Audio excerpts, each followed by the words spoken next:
Hey, everybody,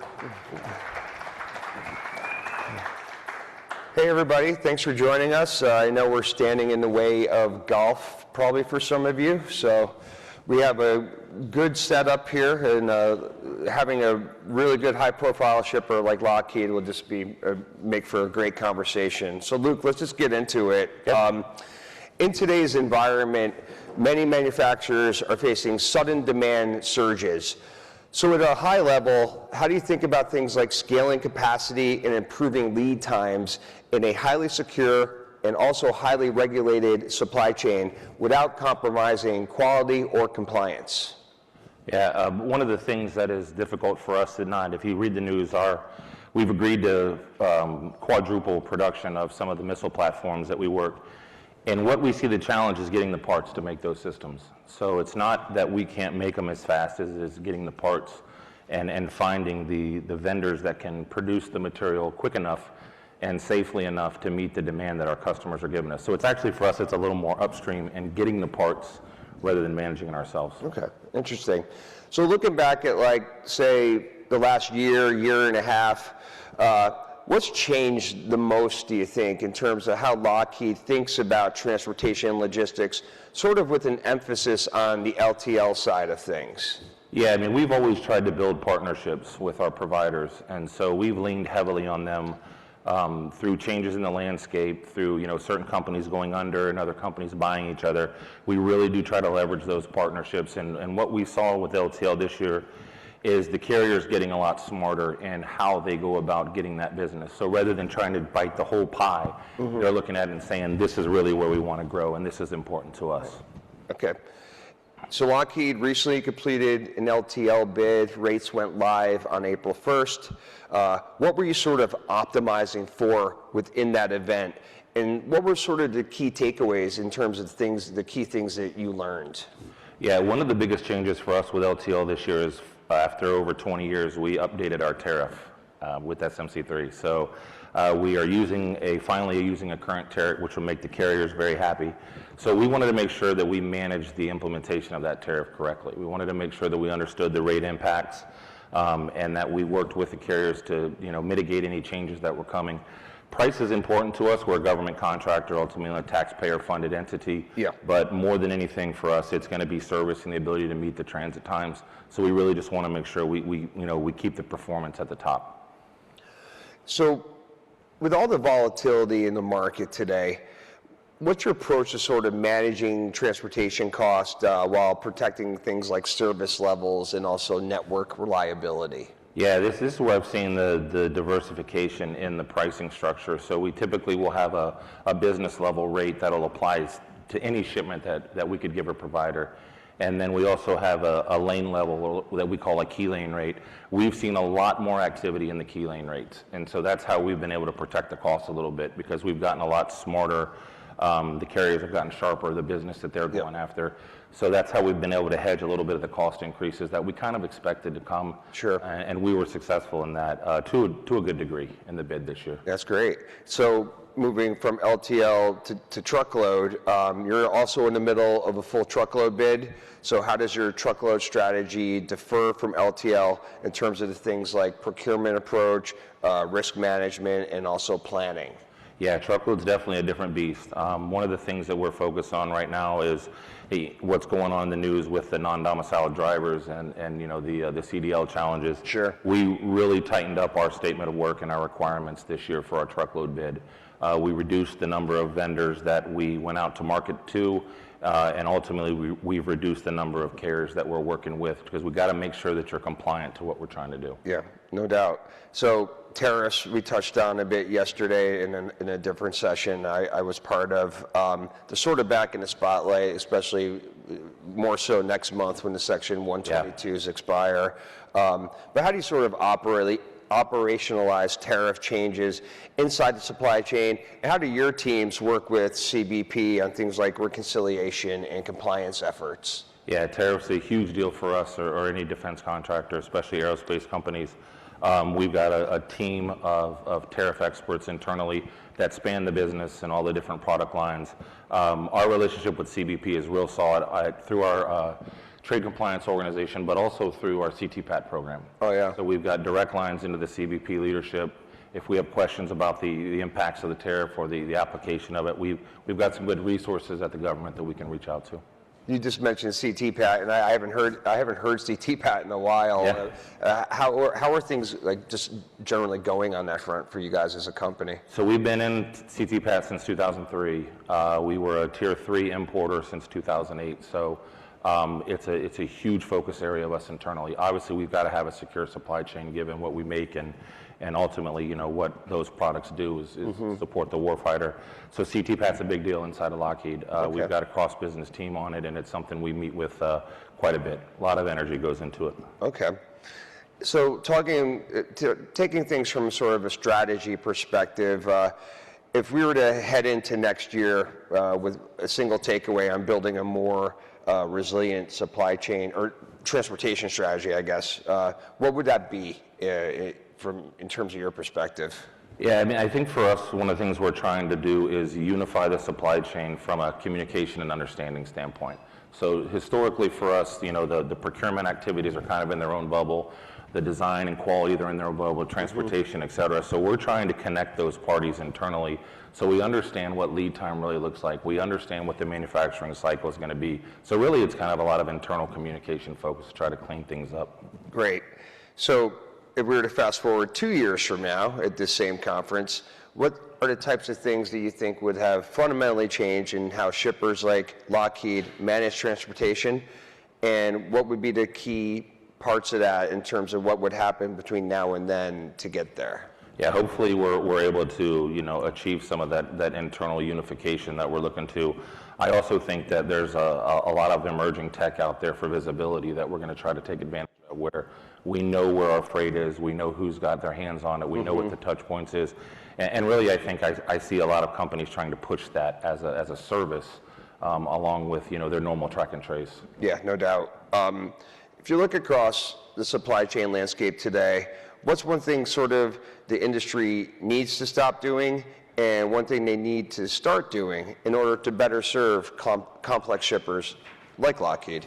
Yeah, well, I think one of the challenges we see is a lot of carriers tend to lump customers in geographically or by large scope function, whereas the companies that have been successful with us are the companies that will pair us with our industry peers. So the same rep or the same person manages all of defense or all of aerospace. It's really difficult when you try to lump a government contractor in with, an e-com vendor or something like that. Yeah, no, absolutely. And then also from a shipper's perspective, what's one thing sort of that the carriers and the 3PLs should stop doing, and one thing that they should sort of start doing? It's along those same lines. I think one of the things that is always a sensitive subject for us is when a carrier comes to us and says, I can help you with your problems. And that's assuming that we have problems. And so I think it's the approach. When you approach someone, you want to understand their industry. You want to understand what their challenges are. You want to have experience with that industry. So, of course we get a lot of reach out from companies that want to do business with us. Yeah. But I think it's more of a tailored approach to say, hey, I'm going to go talk to a government contractor. This is their words. This is the jargon they use. This is, rather than just the cold sales calls are tough for us. So looking at a different topic, more on an industry level, where do you think the supply chain sector is holding itself back today? And what's the single biggest shift that would unlock what we could call better outcomes for shippers? Yeah, I think that there's a huge focus right now on machine learning and AI. And I think a lot of companies are trying to push that without maybe understanding the true implications of it and how to integrate it into a business's operating model. So we see a lot of great demos, right? We see a lot of cool tech that's out there and really fancy, but it's taking that and applying it to the business, making it work for the business. Yep. Don't just show me the latest and greatest toys. Show me how it's going to actually work inside of our network. Yeah, for sure. In evaluating carriers and 3PLs, how key do you view their investments in things like AI and advanced analytics in terms of how it impacts your decision-making processes? Yeah, it might not be a popular answer, but I think analytics are more important than AI, at least currently for us. And, yeah, interesting. So like to what extent? Well, I think our ability to have insight into what our shipping patterns are and the behaviors that we do is more important than a company's internal decision to use AI. Because when you're going to use AI, it's for the benefit typically of yourself at first, and then you deploy it out to your customers. So right now, the ability to use our shipping information, give it back to us in a manner, give us access to it, whether it's reporting or things like that. That's incredibly important for us to be able to know how our material moves because we are decentralized. Our stuff ships everywhere all the time. And so another sort of partner, provider / related question in terms of how much you expect your partners to bring you proactive insights versus simply executing shipments? Yeah, so within the CTPAT program, we have a contractual requirement by our customer to use CTPAT providers. So part of their requirement is to be proactive, is to communicate, see something, say something, or red flag type things. So we expect them to be compliant to those regulations, which as a byproduct means they're going to be proactive to us and help us find, vulnerable areas in the supply chain. That also, in turn, essentially means that you're all on the same page. Yes. So there's fewer instances where... Hopefully. Where there's, Yep. Yeah, yes, hopefully. Yeah. Absolutely. If we were to go, say, 2 to 3 years out from now, what capabilities do you wish your transportation and logistics service partners had that perhaps don't yet exist at a scale level? Yeah, one of the things that is we're super interested in, and I think my competimates or frenemies in the industry would feel the same way, is the ability to move explosive material. This is something that the industry has struggled with. There's not a lot of carriers that do it. I think it's a great entry point for carriers that are willing to, try to get into a new market. That is something that all of us will be looking for substantially in the next 2 to 5 years. And then I think the second thing that we're looking at right now is just the increased visibility of where our material is. Yeah. Understanding, especially with international shipments, you've got all these handoffs between forwarders and agents. Who really has it? Where is it? How long is it going to be there? And what's the next step in its journey? And then I should have asked this before, but it's one more quick AI question. I just wanted to circle back to, where do you see sort of the biggest gap between what AI promises and what it's actually delivering within logistics today?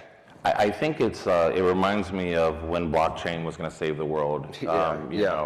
I think that it's to our earlier question.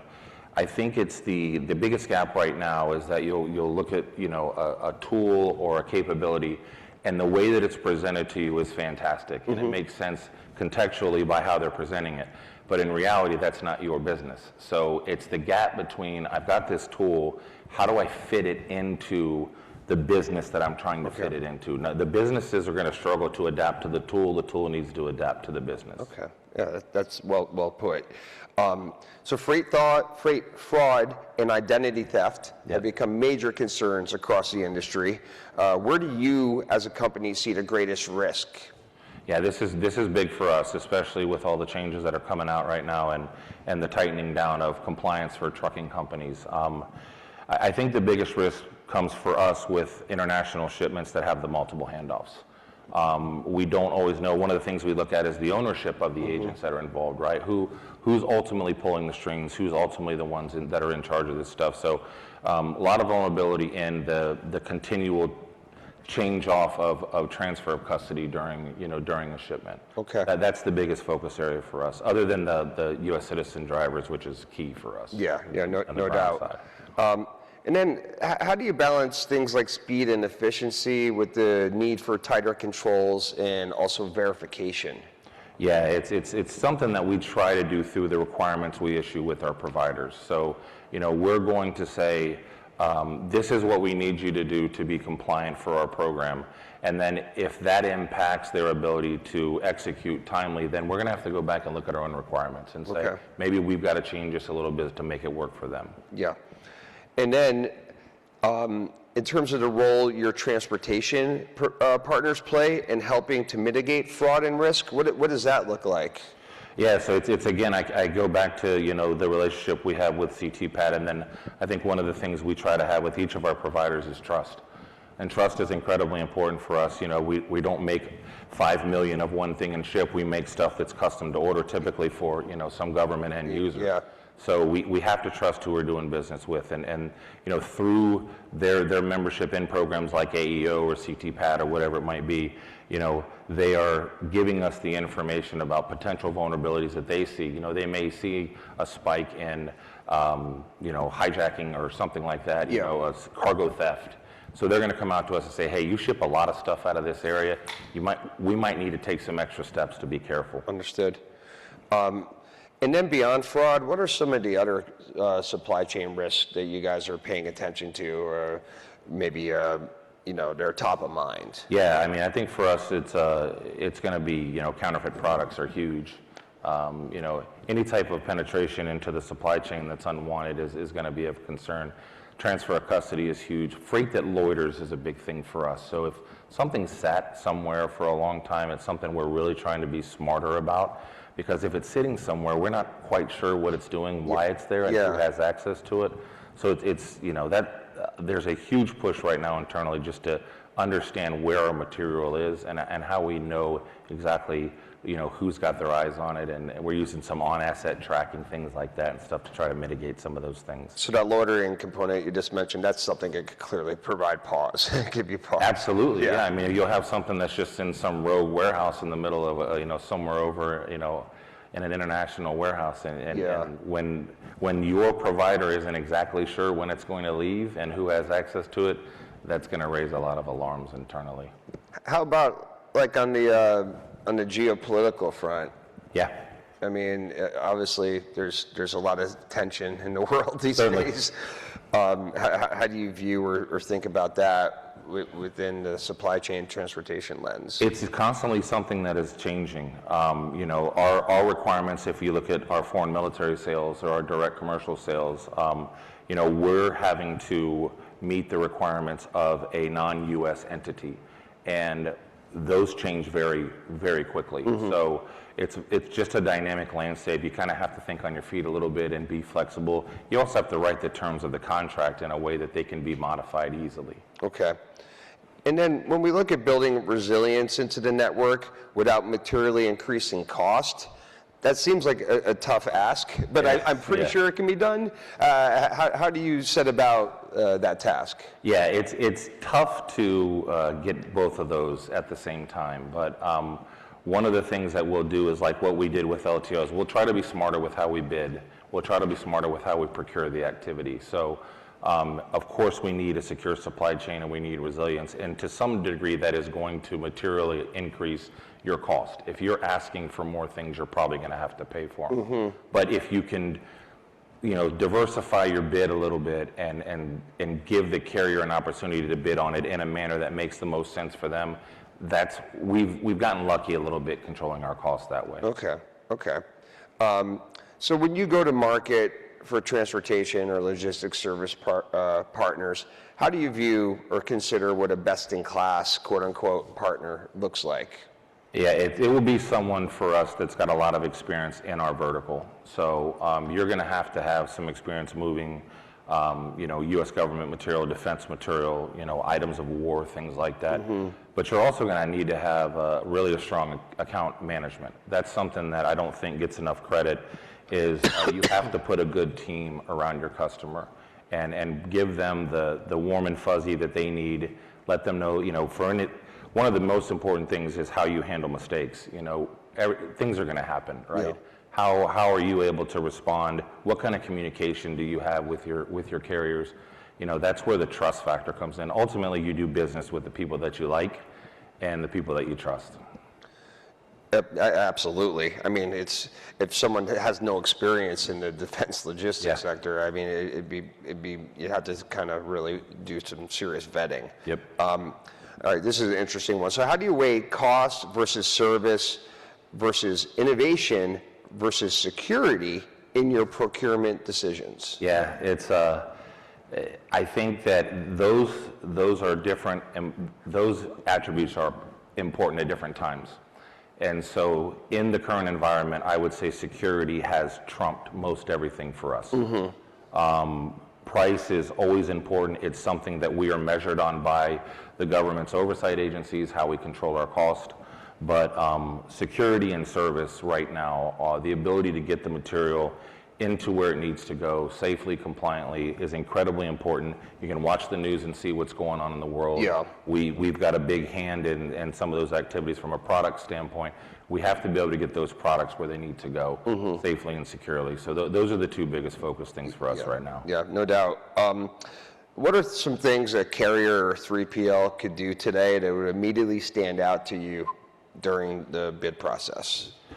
It's understanding our business is usually the quickest way we find opportunity with a new provider is their experience in the defense sector and with moving, defense articles and government material. If you've got that coming in, you're naturally going to speak the right language. We're going to have, you're going to move similar commodities for other companies and things like that. So really it's that industry experience that helps open the door. Okay. And then on the other end, what are some of the mistakes you see by providers during the RFP process? Treating everybody the same. We see this a lot. We see companies where they will take and they'll put their pricing folks, and all those pricing folks do is bid after bid after bid after bid. And so they'll walk into a room when we're doing our negotiations, and I always ask them, how many of these have you done this month? And they're like 10 of them. So, that could be the big box retailers, it could be e-com, it could be agriculture, it could be pharma. So those same individuals are expected to price these industries, which are vastly different. And that's the biggest hang up we see is they come into the room and they really aren't sure what they're negotiating. They're just given margins. Yeah. Don't go above this margin, don't go below that margin. So sure. That's something that we see. As soon as we see that, we're like, this isn't going to go well. Yeah. And then just you guys are a large defense contractor. Given the nature of your business, how does your vetting process differ from a typical shippers? Yeah, I mean, it's going to be probably digging deeper into the past of your employees than most companies are used to. It's also going to involve disclosures from their side about ownership, certain financials potentially, certain customers potentially. We have to know, who all is involved in your own network. So it's a lot of information sharing that sometimes will make companies uncomfortable, especially if they're privately held. And we have, counterintelligence is embedded in everything we do. Yeah. So as we engage new providers and new vendors, the counterintelligence teams are going to come and say, hey, did you know this about this company? Were you aware that this owner had ties to XYZ? So I think that's a little bit different than your standard onboarding for somebody. Okay. And then what about things like data governance, cybersecurity, and system integration capabilities as it relates to partner selection? It's not, so I think if you were to look at those individually, I mean, obviously there's going to be changes coming up with CMMC around cybersecurity that anyone bidding on defense work is going to have. And a unique caveat to that is that it's going to have a flow down requirement in the contract that you push some of these down to your sub-tiers. So I think cybersecurity is going to be something that is going to be mandated more than it has been in the past. And then that's what we've kind of seen as preparing for this. We're having to reach out to our vendors and say, do you do this type of infrastructure protection? Do you have these types of firewalls? So we're learning more and more about our partners by having to dig deeper into their supply chains. So how close do you think we really are to true end-to-end visibility across complex manufacturing supply chains? And then to that end, what's still missing? What I see missing is that unification of the functions. So if you look at just warehousing alone, there's a lot of good warehousing visibility tools out there. But how well do those tools connect to the transportation arm of it? How well do they connect to the receiving and closeout arm of it? So I think that's where the gap continues to is we continue to function in these silos where the freight people do their own thing, the procurement people do their own thing, the warehousing people do their own thing. And I think that's the next phase of where everyone's going to try to go is to try to understand from the time you buy something or make something, all those touch points through quality, release, shipping, receiving, closeout. How do you have a system that connects all of those pieces together, seamlessly, that's easy to use by the end customer? Absolutely. And how has the role of supply chain leadership evolved within Lockheed over the last few years, do you think? Yeah, like a lot of companies right now, we have an initiative going on to try to centralize those functions internally. And so supply chain leadership for us now is changing to where we're starting to look across all the opcos internally. Whereas we were a very segmented organization before, we had, kind of 4 P&Ls. Supply chain leaders now are being asked to, work with their partners across the segments, try to find, synergies or operating excellence opportunities together. And that's been a big change for us. Sure. We also used to work in our own bubbles, and now the bubbles are getting bigger. Okay, that's a good way to put it. And then with an eye on the future, what type of skills are you prioritizing as you build your logistics and supply chain teams? Yeah, it's incredibly important that you've actually really planned and dispatched and managed freight. So I think this is one of the gaps I see with some of the education for younger folks that are coming out and trying to get into the industry. You need to understand what moving freight really looks like. Yeah. I think it's great for folks that can get hands-on experience where they can actually go and talk to dispatchers, plan some LTL shipments, plan some truckload, understand what it looks like, and then you can always learn the management side of it. But if you don't have that grassroots understanding of freight, I think it's difficult to maximize what you can get out of your career. Right, yeah. I mean, the more you can learn at a younger age, kind of serve as a blueprint in a way. Yep. I guess this is more across different groups. So how do you ensure alignment between procurement, logistics, and engineering within a complex organization such as Lockheed's? It's the biggest challenge for us. And part of that is that we have a lot of quality sign-offs that happen within the production process for us. Those quality sign-offs sometimes happen by third-party agencies, aka government agencies. So we don't always know when that quality sign-off is going to happen. So they typically use transportation as the buffer, right? You'll go from a deferred shipment to an expedited shipment because your quality guy took a week longer than. And I don't want to blame it on quality; they'll be mad at me. But essentially, it's trying to be smarter about when are we going to make something, when is it going to be released for quality, and then how long is that quality step going to take before it gets signed off to be releasing to ship. Okay. That's the biggest challenge for us internally. All right, great. We've got an audience question here. How do you see the relationship between military logistics and supply chain leadership evolving? I think that one of the things we try to do is we work directly with DLA and Transcom all the time.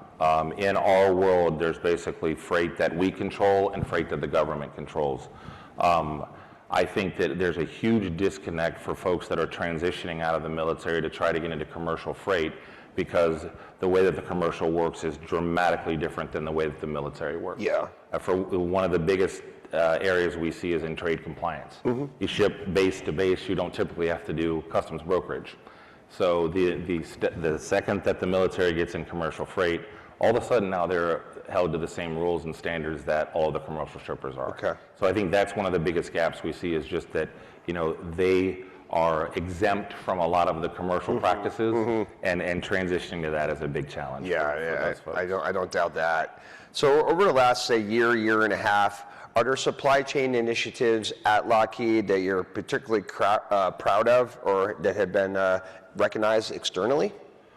So I think our CTPAT program is best in class from what we're told from CBP. That's not me bragging. That's what they tell us. It is something we've invested heavily in and something that we actually do speak in forums such as this about that program. Okay.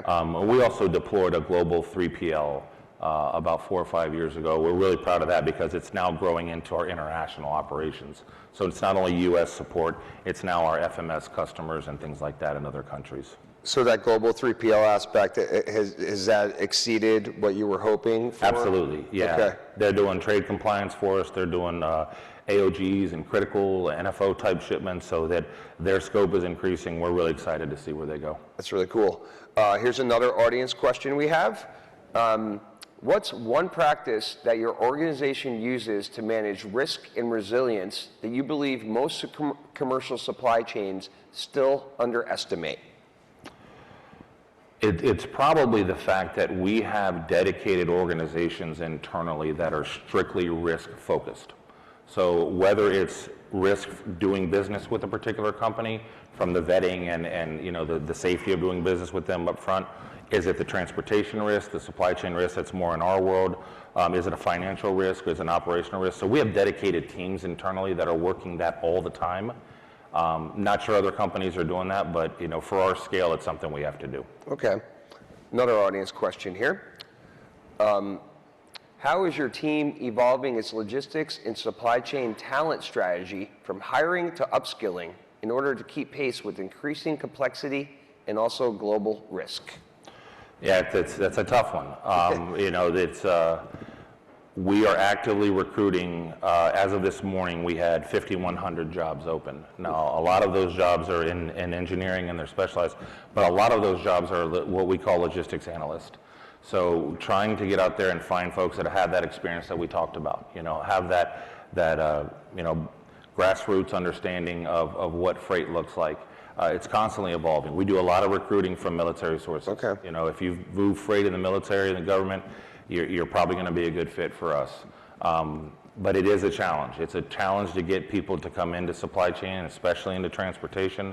You know, so, you know, we're doing everything that everyone else is doing. You can work from home some of the time. You got a flexible schedule. Yeah. You've got to be adaptive to recruit talent. You said you have 5,100 open recs right now? Yeah, it's 5,106, I think. Is that higher than usual, or is that kind of like usually where it is? It's probably 1,500 higher than normal. And the reason for that is our missiles and fire control segment is growing at paces that we can't keep up with. So Okay. major hiring events and activities to try to prepare for the growth that is coming in that business. Okay. See an audience question here. How does Lockheed Martin leverage technology and AI to shape your decision-making process? Yeah, so we've been in AI since the late 80s. We write our own language models. So we have AI all the way from, you know, the targeting and acquisition side of it for the aircraft and things that makes decisions on their own. But even in our daily life, we've deployed AI now where we can go internally and let's say I want to look up a policy or understand what my vacation, you know, or my insurance is. We're using AI internally as well. Okay. So we have like, you know, a bot that will help you as you navigate, you know, our internal systems. So Right. AI is layered in everything that we do on the mission critical systems Sure. and stuff like that. Sure. A green perspective here. What sustainability goals are you tasked with regarding transportation procurement, and how do you balance that with cost? So sustainability is something that we report out to the government every year. We get sustainability information directly from our carriers. We pass that along. The government does not push certain, at least knock on wood right now, they do not provide any sustainability metrics for us. You know, we don't have to save a certain amount of CO2 and by using safe jet fuel every year. But we do report, you know, those metrics that we're given from our carriers to the government. Okay. And then looking at your logistics and supply chain needs today versus, say, 3 years from now, what change in service capability or technology will be most critical for your organization to get right?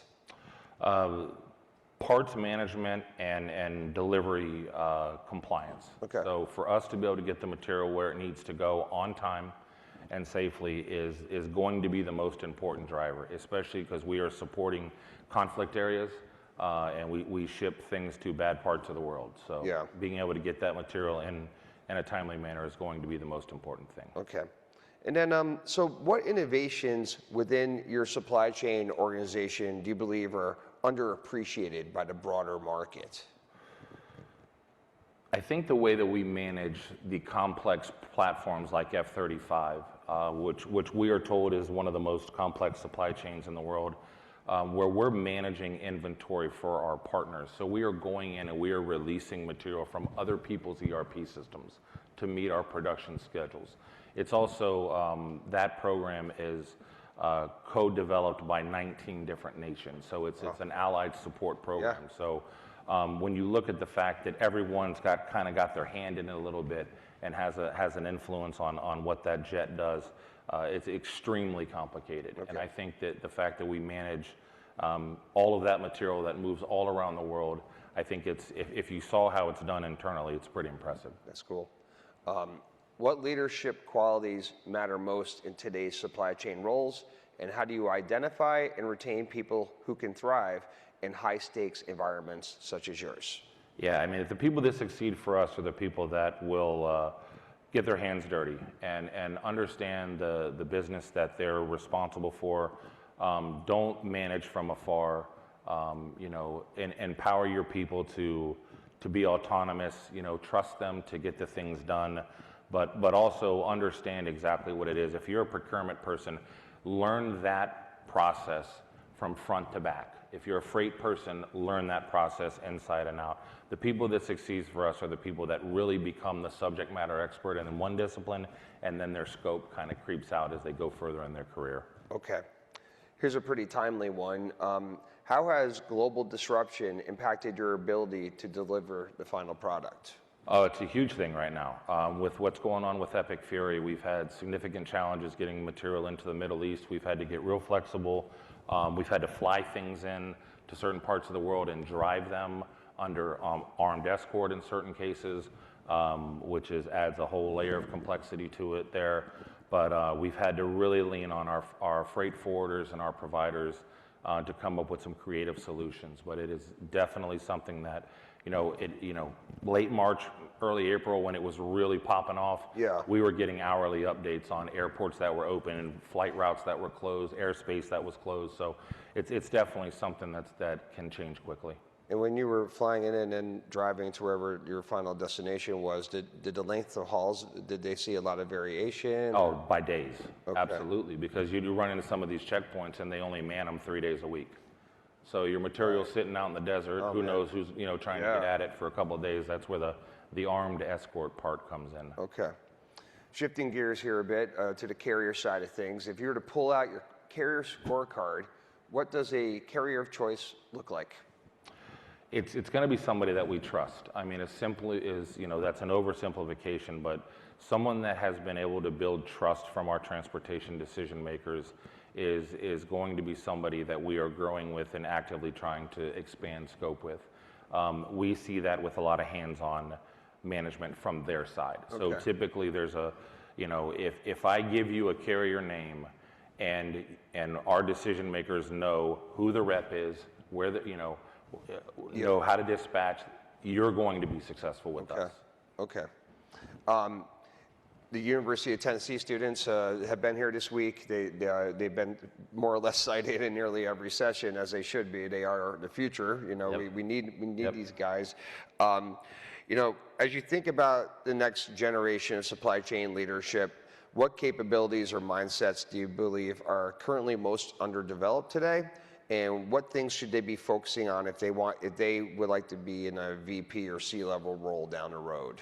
Yeah, I think the underdeveloped skill is that direct dispatching experience and planning all different types of shipments, moving real freight, getting involved in the challenges that for maybe something oversized or maybe something that's hazardous or international freight. I think that you're going to need that type of experience, and the sooner you can get it, the best. For success and growth within us, I mean, one of the things you're probably going to have to be willing to relocate. And so that's a big thing in our world is because we're so spread out, the people that move up the fastest in a lot of cases are the people that are willing to move physically and take on new challenges. But be open and willing to areas that maybe you didn't think you were interested in, and learn as much as you can about the company you're working for. Okay. One thing I was thinking about as we were talking was just given the type of company you are in the business, what does the inventory management process look like at Lockheed?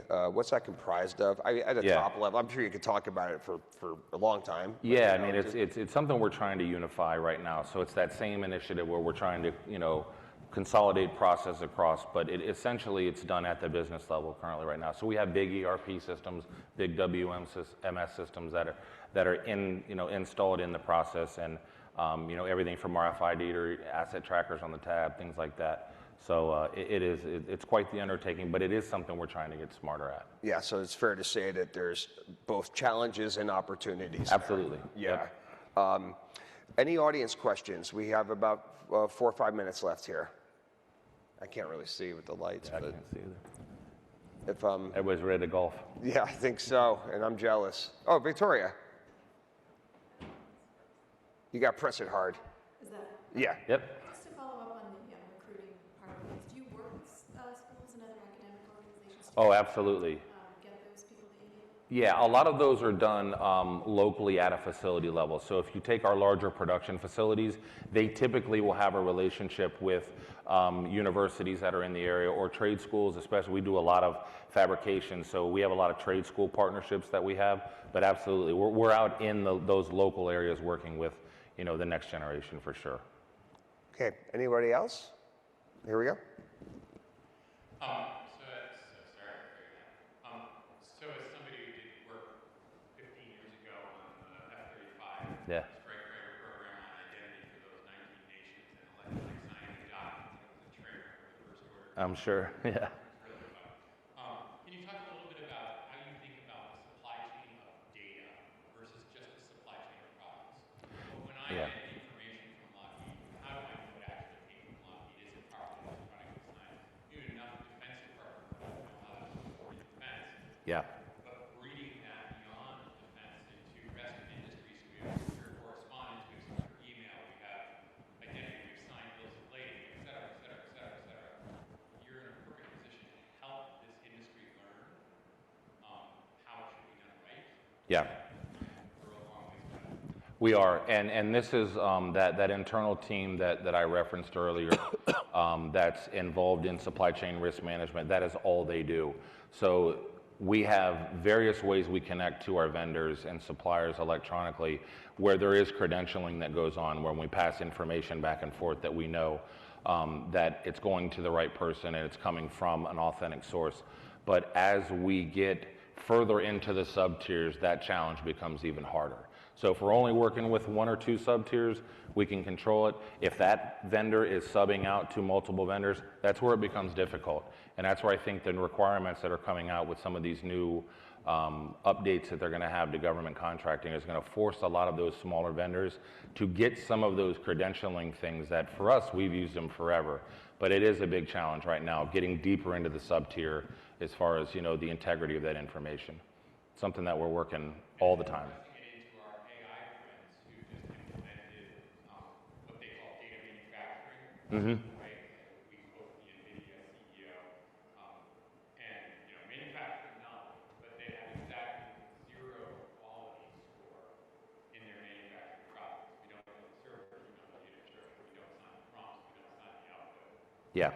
They make sure training to look like the world's most advanced possible. Yeah. Absolutely, yeah, and a lot of our stuff is closed loop, so it's when you get outside of that closed loop is when it starts to get challenging. Thank you. We have an audience question here. What one thing keeps you up at night? And I'm assuming it doesn't have to do with your Tampa Bay Rays. Maybe one That's day, terrible. maybe Yeah. one day winning the World Yeah. Series. So we'll get back to that. Yeah. But in terms of supply chain and logistics, obviously. It is really the end-to-end visibility. This is that we're being pushed by our customers to better understand where the material is at all times and who has access to it at all times. And so that is one of the bigger focus areas that we've been challenged with is, how can we confidently say that over the life cycle of a 9-day transit to Australia, this is exactly where it is at all times. Okay. That's the challenge point right now. Okay. We probably have time for one more quick one if anyone has a question. If not, we can get you guys off to the golf course. Looking around, I think going once, going twice. All right, well, thank you, everybody. Thank you, man. Appreciate it.